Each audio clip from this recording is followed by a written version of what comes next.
ദൈവത്തിന് സ്തുതി. പ്രഭാത കിരണത്തിലേക്ക് സ്നേഹവന്ദനം. ഭാഗം 2304. ഇന്ന് ഏപ്രിൽ മാസം 22-ാം തീയതി 112-ാമത്തെ ദിവസത്തിലെത്തി.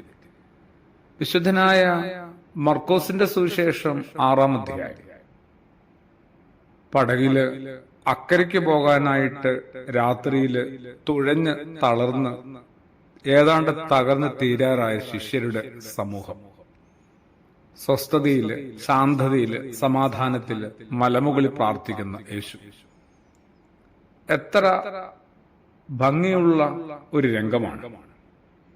എന്തായാലും മുങ്ങിച്ചാകുമെന്ന് ഉറപ്പായ ശിഷ്യരുടെ സമീപത്തേക്ക് രാത്രിയുടെ 4-ാം യാമത്തില് കടലിന് മുകളിലൂടെ നടന്നെത്തുന്ന യേശു.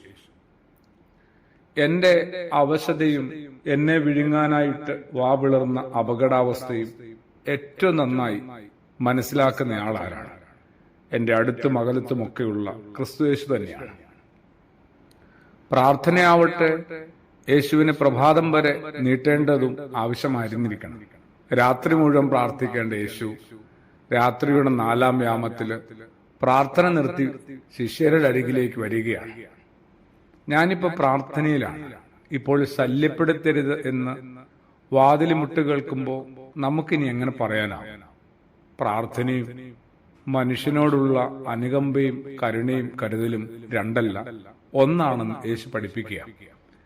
അവരന്റെ അവശതകൾ മനസ്സിലാക്കലാണ് ശരിക്കും പ്രാർത്ഥന. അങ്ങനെയാണ് നമ്മൾ മനസ്സിലാക്കേണ്ടത്. യേശു അവരെ മനസ്സിലാക്കി എന്നതാണ് പ്രധാനം.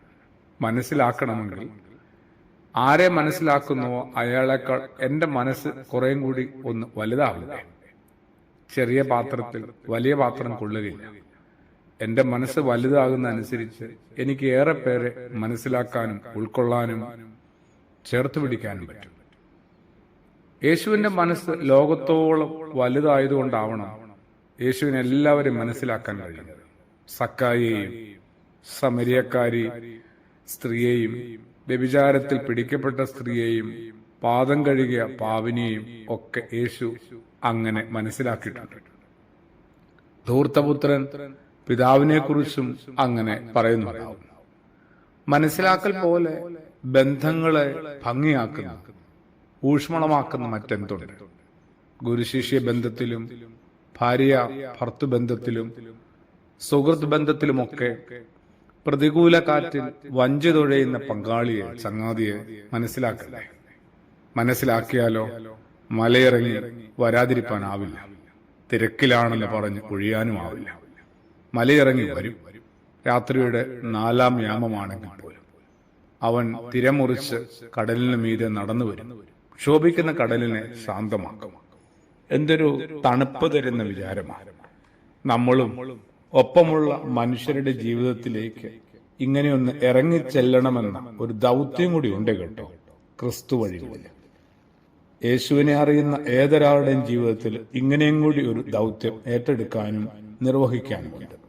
പ്രാർത്ഥനയോടെ നമുക്കിത് ആരംഭിക്കാം. ആമേൻ.